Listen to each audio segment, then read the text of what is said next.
Chapter 3 નાણું અને ફુગાવો વિષય અર્થશાસ્ત્ર ધોરણ 12 ઉપર વાત કરીશું. તો ફુગાવાની અંદર સામાન્ય રીતે જ્યારે ભાવ વધારો થાય એને આપણે ફુગાવો કહીશું. ભાવ વધારો એ ફુગાવો તરીકે ઓળખવામાં આવે, એટલે કે કોઈ પણ વસ્તુની અંદર જ્યારે ભાવ વધે તો આપણે એને ફુગાવો કહીશું. ફુગાવાની અંદર આપણે એવું કહી શકીએ કે આર્થિક સમસ્યા છે અને નાણાં સાથે સંકળાયેલી ઘટના છે એવું કહી શકીએ. અને સામાન્ય લોકો જ્યારે આપણે વાત કરીએ તો સામાન્ય લોકો એવું સમજે કે ફુગાવો એક નોર્મલ ઘટના છે, અથવા તો આપણે એવું ગણવામાં આવે લોકો દ્વારા કે ફુગાવો એ ખાલી ભાવ વધારો છે. તો આ નોર્મલ લોકો માટે છે, પણ અર્થશાસ્ત્રીઓ માટે ફુગાવાની વ્યાખ્યા કંઈક અલગ હોય. તો અર્થશાસ્ત્રની દ્રષ્ટિએ આપણે જોઈએ કે ફુગાવાની વ્યાખ્યા શું હોય. જ્યારે વસ્તુના પુરવઠા કરતાં વધારે પ્રમાણમાં માંગ થાય ત્યારે તે સ્થિતિને આપણે ફુગાવો કહીશું. એટલે કે જ્યારે આપણા દેશની અંદર પુરવઠો ઓછો હોય, એટલે કે કોઈ પણ વસ્તુનો જથ્થો ઓછો હોય અને જ્યારે માંગ વધારે હોય ત્યારે લોકો વધારે ખરીદવા માટે વસ્તુ આવે અને બજારમાં વસ્તુ ના હોય ત્યારે એની કિંમત ઊંચી જાય, તો એને આપણે ફુગાવો કહીશું. વ્યાખ્યા આપેલી છે ડૉક્ટર AP લર્નરે. એના પછી વાસ્તવિક આવક કરતાં નાણાકીય આવક વધે. વાસ્તવિક આવક એટલે કે એકચ્યુઅલ ઇન્કમ જે મળવી જોઈએ, અને નાણાકીય આવક એટલે કે જે મળતી હોય એનો વધારો હોય તો એને આપણે ફુગાવો કહીશું. ડૉક્ટર AC પિગુએ આપેલી વ્યાખ્યા છે. ભાવ સપાટીમાં થતા સતત એટલે કે જે વધારો સતત થતો હોય, સર્વગ્રાહી એટલે કે જે બધા જ ક્ષેત્રોમાં લાગુ પડતો હોય એને આપણે ફુગાવો કહીશું. જેના કારણે નાણાંની ખરીદ શક્તિ ઘટે, એટલે કે તમારી જોડે ગમે તેટલા રૂપિયા હોય તો બી તમારા રૂપિયાની કોઈ વેલ્યુ રહે નહીં.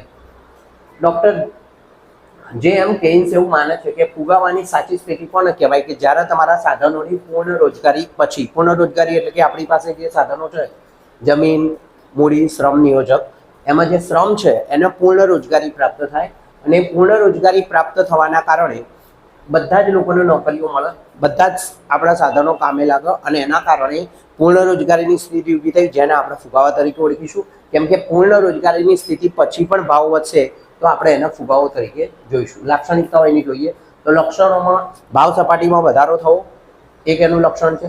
બીજું છે કે બધા જ ક્ષેત્રોની અંદર ભાવ વધે. બધા જ ક્ષેત્રો એટલે ઉદ્યોગ હોય, ખેતી હોય, સેવા હોય, બધા જ ક્ષેત્રોની અંદર ભાવ વધશે.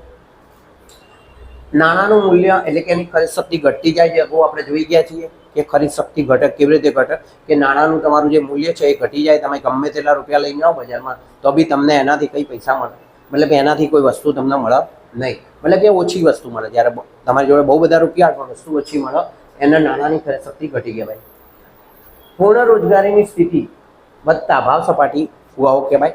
એટલે કે પૂર્ણ રોજગારીની સ્થિતિ ઉપર આપણે સમજાવ્યું કે પૂર્ણ રોજગારી એટલે કે આપણે ઉત્પાદનના જે સાધનો છે જમીન, મૂડી, શ્રમ નિયોજક, એની અંદર જ્યારે પૂર્ણ રોજગારી પ્રાપ્ત થાય તો ભાવ સપાટી વધે, એને આપણે ફુગાવો કહીશું. તો આ લક્ષણો છે. લક્ષણોના સમજવા સિવાય ફુગાવાની કેટલીક બીજી બધી બાબતો છે જેને આપણે સમજીએ તો સરકાર દ્વારા સબસિડી આપવામાં આવે. સબસિડી એટલે કે વધારાની જે છૂટછાટ આપવામાં આવે સરકાર દ્વારા, જે લોન હોય એની અંદર માફી આપવામાં આવે, આપણે સબસિડી કહીશું. તો એ સબસિડી દ્વારા સરકાર ફુગાવો દબાવવાની કોશિશ કરે, એટલે કે જે ભાવો વધેલા હોય એને સરકાર દબાવે, એને આપણે દાબેલો ફુગાવો કહીશું. અર્થતંત્રની અંદર જો ટૂંકા સમય માટે કોઈ વસ્તુ અને સેવાની વધારો થાય તો એને આપણે ફુગાવો નહીં કહીએ. અને જો અર્થતંત્રની અંદર સાધનો બેકાર પડ્યા હોય, એટલે કે આપણા જે સાધનો છે એ એમને એમ પડ્યા હોય, બેકાર પડ્યા હોય, આપણી જોડે સાધનો હોય નહીં, અને જે સાધનો હોય એના આપણે કામે લગાડીએ અને એનાથી ઉત્પાદન વધે તો આપણા ભાવો ઘટશે એવું આપણે કહી શકીએ. આના આધારે જો આપણે જોઈએ તો એવું કહી શકાય કે અર્થતંત્રની અંદર બધા જ ક્ષેત્રોની અંદર ભાવ સપાટીમાં સતત વધારો થાય તો એને આપણે ફુગાવો કહીશું.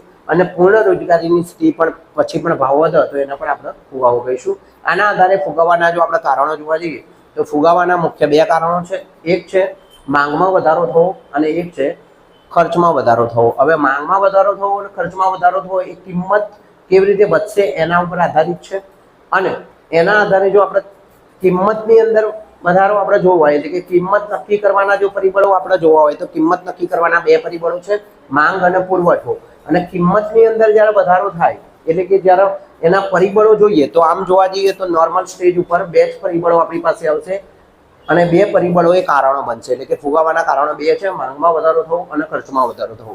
હવે માંગમાં વધારો કઈ રીતે થાય તો માંગમાં વધારો જોઈએ તો વસ્તુની માંગમાં વધારો થવાના કારણે વસ્તુની કિંમતમાં બી વધારો થાય, અને વસ્તુની કિંમતમાં વધારો થાય પણ સામે પુરવઠો વધે નહીં અથવા તો ધીમે વધે તો એને આપણે એના કારણે વસ્તુની કિંમતો ઊંચી જાય, એટલે કે માંગ વધવાથી કિંમત વધે, પુરવઠો ના વધે અથવા તો ધીમે ધીમે વધે અને એના કારણે કિંમત વધે તો આપણે એનો ફુગાવો કહીશું. અર્થતંત્રની અંદર વસ્તુની કિંમતમાં વધારો થાય તો આવા ફુગાવાને માંગ, એટલે કે જો માંગના કારણે વધારો થાય, વસ્તુની કિંમતની અંદર માંગના કારણે જે વધારો થાય એને આપણે માંગ પ્રેરિત ફુગાવો કહીશું.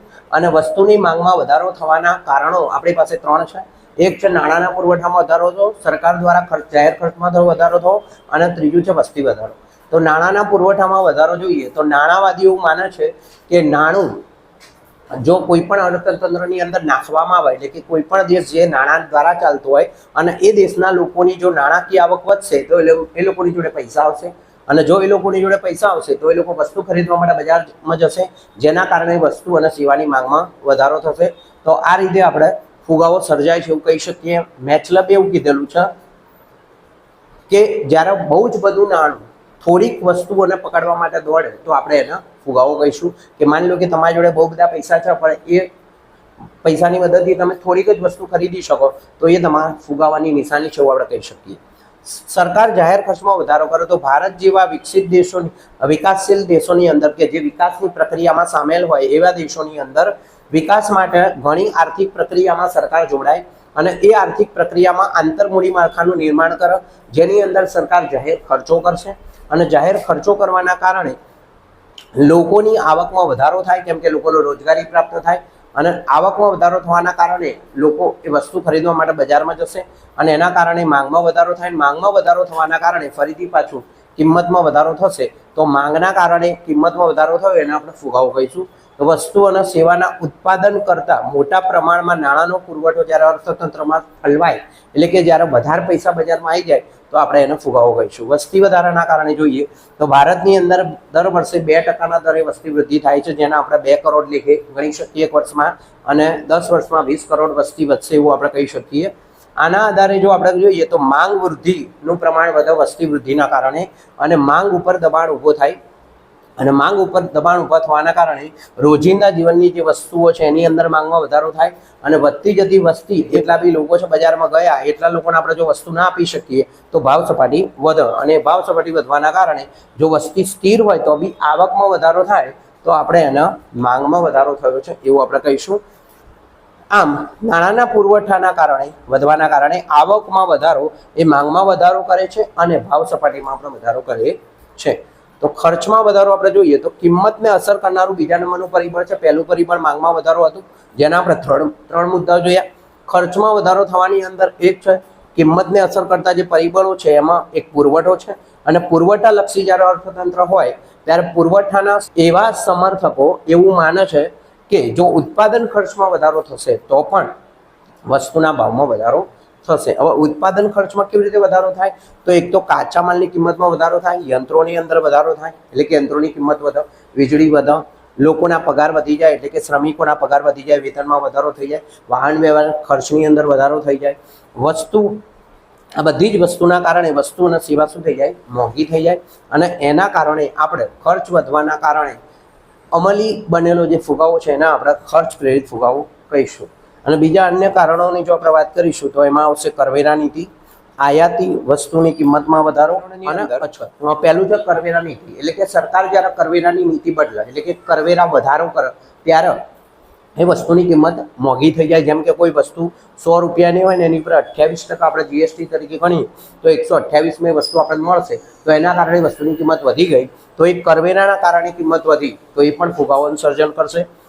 આયાતી વસ્તુની કિંમતમાં વધારો થાય એટલે કે આપણે વસ્તુ જે પરદેશથી મંગાવતા હોય, વિદેશથી મંગાવતા હોય અને એની અંદર જો ટેક્સ વધે એટલે કે ઇમ્પોર્ટ અને એક્સપોર્ટ જે આપણે કરતા હોય એની અંદર જો ટેક્સ વધી જાય તો પણ આપણે ફુગાવાની અંદર વધારો થાય, કેમ કે એના કારણે બી કિંમત વધે અને એના કારણે ફુગાવો સર્જાય. અને છેલ્લે છે અછત. અછત એટલે કોઈ પણ વસ્તુ બજારમાંથી ખાલી થઈ જાય ત્યારે જે વસ્તુની અછત થાય એટલે કે પુરવઠો ઓછો થઈ જાય, જે અહીંયા આપણે જોયું કે પુરવઠો ઓછો થઈ જાય અને માંગ વધી જાય ત્યારે પણ ફુગાવો સર્જાય છે, કેમ કે કિંમતમાં વધારો થશે. તો જો તમને મારો વિડીયો ગમ્યો હોય તો એને લાઈક કરો, શેર કરો, સબસ્ક્રાઈબ કરો. Thank you.